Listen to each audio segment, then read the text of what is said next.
Ma, punta nga pala ako sa bahay ng kaklase ko. Ay hindi! Matulog ka dyan. Wala nga alis sa bahay. Hanggat di kayo tutulog, ha?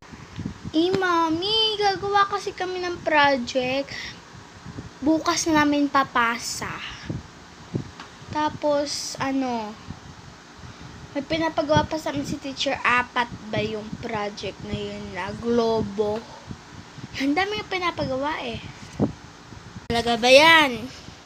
Sige, huwag ka magpapagabi dun ha. Umuwi ka kaagad, okay? Thank you, ma. Bye-bye ha. Bye. 6 hours later. Bay, asa na kaya ang anak ko? Ang tagal. Matawagan na. Hello? Nakasang ka na ba? Andito lang kami sa likod ng bahay nila, ma. Abay, bumalik ka na, putargis kang bata ka.